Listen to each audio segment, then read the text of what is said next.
எல்லோருக்கும் வணக்கம். இன்றைக்கி வந்து கருவாட்டில் வந்து ஒரு தொக்கு பண்ணலான்னுக்கிறேன். இது வந்து நல்லா தோல் எடுத்துட்டு கழுவிட்டு க்ளீனாக வச்சுட்டுக்கிறேன். அந்த தொக்குனாக்கா இது வந்து ரெண்டாக கூட கட் பண்ணி போடலாம். தொக்குன்றதுனால அப்படியே போட்டுடலான்ட்டு ஒரு ஐடியா. இப்போ கடாய் வச்சுட்டுக்கிறேன். இதில் வந்து எண்ணெய் கொஞ்சம் ஊற்றிக்கலாம். கொஞ்சம் எண்ணெய் ஊற்றிட்டு இதில் என்ன பண்ணலாம், கடுகு போடுவாங்க நிறைய பேர். கடுகு வந்து நம்ம வெறும் சாம்பார் ரசத்துக்கு தான் மெயின் யூஸ் பண்ணலாம். இதில் என்ன பண்ணலாம், கொஞ்சோண்டு சோம்பு போட்டுக்கலாம். கொஞ்சம் சோம்பு போட்டு அது ஃப்ரை ஆனோடனே வெங்காயம் வெட்டி வச்சுக்கிறேன். ஒரு 2 வெங்காயம். இந்த 2 வெங்காயத்தை இது போட்டுடலாம்.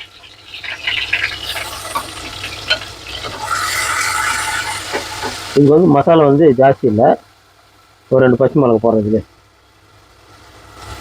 உடச்சி போடலாம். ஏன்னா வெடிக்கும், அதனால் உடச்சி போட்டுடலாம். கொஞ்சம் வந்து என்ன பண்ணுறேன், இதில் ஜிஞ்சர் கார்லிக் பேஸ்ட் இல்லை, பூண்டு வந்து கொஞ்சம் வச்சுக்கிறேன். ஒரு 10-15 பூண்டு ஊற்றி வச்சுக்கிறோம். அது இதில் போட்டுக்கலாம். தொக்குன்னா ஒரு சில பேர் நிறைய விதமாக பண்ணுவாங்க. இப்போ நம்ம செய்கிற தொக்கு இது பார்த்துங்க. இந்த கருவேப்பிலையும் போய் போட்டுறேன். அது இதில் ஃப்ரை ஆகிட்டோம். கருவேப்பிலையும் போட்டுக்கலாம். மசாலா வந்து கரம் மசாலா வந்து ஃபிஷ்ஷுக்கு வராது. அதனால் மிளகாத்தூள், உப்பு, தனியாத்தூள், மஞ்சள்தூள் 4 ஐட்டம் தான் இதில் மசாலே, வேறு மசாலா இல்லை. இப்போ இந்த வெங்காயம் நல்லா ஃப்ரை ஆனோடனே இதில் வந்து மசாலா போட்டு பண்ணிடலாம். தொக்கு ரொம்ப ஈஸியான விஷயம். ஆனால் வந்து ஃபிஷ்ஷு விட ட்ரை ஃபிஷ்ஷு தான் வந்து ரொம்ப டேஸ்ட்டு. அது நிறைய பேருக்கு சாப்பிட மாட்டாங்க, தெரியாது. மீன் வந்து எப்போ இருந்தாலும் செத்தாலும் மீன் தான், உயிரோட இருந்தாலும் மீன் தான். ஆனால் செத்த பிற்பாடு டேஸ்ட் கொடுக்குற ஒரே இது பொருள் வந்து இந்த கருவாடு தான் ஜாஸ்தி. இப்போ வந்து இந்த வெங்காயம் நல்லா கோல்டன் ஃப்ரை ஆகட்டும். இப்போ இன்னொரு விஷயம் என்னன்னாக்கா, எனக்கு சப்ஸ்கிரைப் வந்து ஒரு 8000 ஆகிட்டுக்குது. இப்போ 8000 ஆனத்தில் வந்து எவ்வளோ பேர் நம்ம ஃப்ரெண்டு யார் என்ன தெரிஞ்சவங்க தெரியாதவங்கலாம் நமக்கு தெரியாது. ஆனால் தெரிஞ்சவங்க தெரியாதவங்கலாம் இல்லை, எல்லாருக்குமே என்னுடைய மனமார்ந்த நன்றி தெரிவிச்சுக்கிறேன். வந்து வெங்காயம் நல்லா ஃப்ரை ஆகிடுச்சு. இது நல்லா பிரியாணி இந்த மாதிரி ஃபுல்லாக வரணும்னு அவசியம் இல்லை. இப்போ வந்து இது ஸ்லோ பண்ணிக்கிறேன். கொஞ்சம் இதுக்கு வந்து கொஞ்சமாக மஞ்சள் போட்டுக்கிறேன். தண்ணி ஊற்றா தான் போனால் தான் அந்த மசாலா அதில் நல்லா ஃப்ரை ஆகும். தொக்குன்னும் போது கொஞ்சம் காரம் எக்ஸ்ட்ரா இருக்கணும். ஒரு 2 ஸ்பூனு மிளகாத்தூள் போட்டுறேன். சப்புன்னு தான் நல்லா இருக்காது. ஒரு 2 ஸ்பூனு தனியாத்தூள். இதுக்கு மசாலா நிறைய தேங்காய் அரைச்சி ஊற்றணும், அது ஊற்றணும்லாம் இல்லை, நல்லா டேஸ்ட்டாக இருக்கும். கருவாடு போட்டாலுமே அந்த வாசனைக்கு நல்லா சாப்பிட்றலாம். இப்போ வந்து இப்போ ஒரு ஸ்பூன் போடுறேன். தேவைன்னா இப்போ நம்ம போட்டுக்கலாம். இந்த மசாலா போட்டு மசாலா கூடவே இப்படி வறுத்துக்கலாம். இது வந்து கூட ஒயிட் ரைஸ் தான் சாப்பிட்றாங்க. ஏன்னா சப்பாத்தியில் இது வேலைக்கு ஆகாது. ரைஸ் மட்டும்தான் இதுக்கு டேஸ்ட் கொடுக்கும். ஆனால் ரைஸ் பண்ணிக்கலாம் ஒயிட் ரைஸு. இப்போ பாருங்கள், ஒயிட் ரைஸ் வச்சு எனக்கு பாருங்கள், சும்மா ஒரு கப்பு ஒயிட் ரைஸு. வேறு சாப்பாடு கூட இது நல்லா இருக்காது. ஃபஸ்ட்டு ரைஸ் சேர்த்துட்டேன், ஏன்னா அது ஒன்றா இருக்கும். அப்படியே சுட சாப்பிட்லான்ட்டு. இப்போ வந்து இது மசாலா போட்டு ஒன்று தக்காளி போட்டோம் இல்லையா, இதில் என்ன பண்ணலாம், தீஞ்சிடும். நம்மளுக்கு வாசனை ஜாஸ்தி கொடுக்கும், தீஞ்சி வாசனை. அப்படியே கொஞ்சமாக தண்ணி ஊற்றிக்கலாம். தண்ணி வந்து சீக்கிரமாக அந்த தக்காளி வந்து மேக்ஸ் ஆகும். சும்மா கொஞ்சம் தண்ணி ஊற்றிட்டோம்னாக்கா தக்காளி நல்லா வேகும். இதில் சீக்கிரமாகிடும். ஒரு 2 நிமிஷம் வந்து தக்காளி மேக்ஸ் ஆகிற மாதிரி இது பண்ணிக்கலாம். இது வந்து நல்லா மசாலா தக்காளியில் வந்து மேக்ஸ் ஆகிடுச்சு. அது என்ன பண்ணாக்கா, நம்ம கலக்கி விட்டுன்னே இருக்கணும். அது ஸ்பீடில் வேறு வச்சுக்கிறேன், அடி பிடிச்சிரும். இப்போ வந்து என்ன பண்ணலாம், இதில் வந்து இந்த கருவாடு கழுவி வச்சுக்கிறேன் கிண்ணா. இந்த கருவாடை வந்து கொஞ்சம் அப்படியே போட்டலாம் நீங்கள். ஆனால் இதில் இருக்கிற டேஸ்ட் வேறு எதுலையும் வர்றதில்லை. இது வந்து நம்ம தண்ணி விட்டு குழம்பு பண்ணால் அது மீன் குழம்பு ஆகிடும். தொக்குனாக்கா கொஞ்சம் இதுமாதிரி டைட்டாக இருந்தால் தான் வேலைக்கு ஆகும். கருவாடு சீக்கிரம் வந்துடும், ஒன்றும் தொந்தரவு இல்லை. இப்போ இது என்ன பண்ணலாம், இதில் போட்டு இப்படி கலக்கிட்டு சுலோ பண்ணிவிட்டு தண்ணி ஊற்றாத அப்படியே வச்சிடலாம். தண்ணி ஊற்றினோம்னாக்கா அப்புறம் டேஸ்ட்டு வேலைக்கு ஆகாது. இப்போ வந்து பாருங்கள், உங்களுக்கு கெட்டியாகுது, கொஞ்சம் சுலோ பண்ணிடுறேன். ஸ்லோ பண்ணிவிட்டு இது ஸ்லோவிலே வேகட்டும்.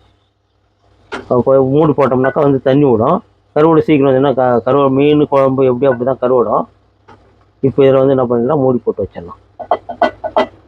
மூடி போட்டு விட்பாடு அது ஸ்லோ பண்ணணும் போது உங்களுக்கு கொஞ்சம் ஸ்லோ பண்ணிக்கிறேன் பாருங்கள், அது கொதிக்குது. இப்போ இதில் வந்து கொஞ்சம் தண்ணி விடும். நம்ம தண்ணியெலாம் ஊற்றிட்டு பண்ணோம்னா அது கெட்டியாக இல்லைனாக்கா டேஸ்ட் வராது. கொஞ்சம் நேரம் ஒரு 10 நிமிஷம் இது பண்ணிடலாம். அது 10 நிமிஷம் தலைமை போதும். அப்புறம் எடுத்து சிலுப்புன்னு கலக்கி விடணும், இல்லை அடி பிடிச்சிரும். இப்போ சாப்பாடு வந்து இது ரெடி ஆகிடுச்சு, ஒயிட் ரைஸு. ஏன்னா ஃபஸ்ட்டு நான் ரைஸ் தான் வச்சேன். நம்ம வந்து எப்பவுமே சாப்பாடு வந்து வடிகட்டி தான் சாப்பிட்ணும், இல்லைனாக்கா வேலைக்கு ஆகாது. சுகர் அது இதுன்றாங்க இல்லையா.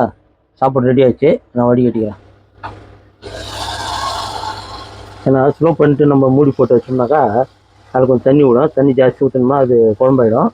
பாருங்கள் நல்லா கெட்டியாகுது. இந்த தண்ணி இவ்வளோ தண்ணி இருந்தாக்கா தகல் சட்னி மாதிரி கணக்கு பண்ணோம்னாலுமே நம்மளுக்கு இதாகிடும். பாருங்கள் கருவாடு வந்து இப்போ வெந்துச்சா வேலைன்னு நம்ம செக் பண்ண அவசியம் இல்லை. ரெண்டாக வெட்டி வருது பாருங்கள். இந்த எடுத்து காமிக்கிறேன் பாருங்கள், அதுலேருந்து ரெண்டாக வெடிக்குது. அப்போ வந்து கருவாடு வெந்த கணக்கு தான். ஏன்னா மீன் எப்படி சீக்கிரம் வருது அப்படி தான் என்ன பண்ணுறது, எல்லாம் ரெண்டாக வெடிக்கிற மாதிரி இருக்குது. இப்போ வந்து என்ன பண்ணலாம், இதை ஆஃப் பண்ணிடலாம். தொக்குன்னா அப்படி கெட்டியாக இருக்கணும். இப்போ இதில் ஒயிட் ரைஸ் தான் போட்டு சாப்பிட்ணுமே, வேறு இதில் இதுக்கு வந்து சப்பாத்திக்கு பார்த்தீங்கன்னா சும்மா கதை. ஒயிட் ரைஸ் இல்லைன்னா நைட்டு சாப்பாடு கஞ்சி இருக்குது இல்லையாங்களா, அந்த கஞ்சி வந்து தண்ணி ஊற்றி வச்சுட்டு கஞ்சி கூட இது கடிச்சுன்னு சாப்பிட்ணும். கொஞ்சம் கொத்தமல்லி தழை லாஸ்ட்டில் போட்டுக்கலாம். கொத்தமல்லி தழை போடலாம் கூட டேஸ்ட் தான், இருந்தாலும் நம்ம வந்து கொஞ்சம் கொத்தமல்லி தழை போட்டுக்கலாம். பாருங்கள் தொக்கு ரெடி ஆச்சு, ட்ரை ஃபிஷ்ஷு.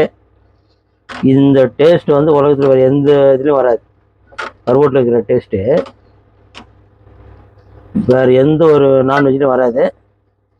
பாருங்கள் தண்ணி இல்லாத கெட்டியாக இருக்குது. இந்த ட்ரை ஃபிஷ் வந்து கொஞ்சம் காஞ்ச மிளகா போட்டு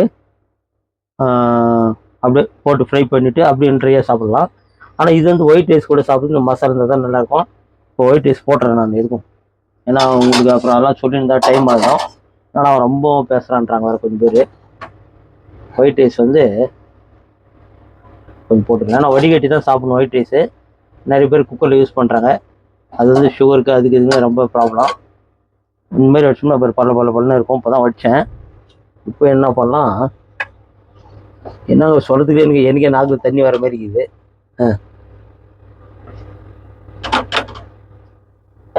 பாருங்கள் க்ளீனாக இது. இதில் வந்து இன்னொன்று என்னன்னாக்கா, உப்பு வந்து கருவாட்டு குழம்புல எப்பயுமே கொஞ்சம் உப்பு கம்மியாக போடணும். இப்போ நான் இன்னும் உப்புலாம் அதை செக் பண்ணல, எனக்கே நாக்கில் தண்ணி வந்து கொஞ்சம் செக் பண்ணிட்டு சொல்லிடுறேன்.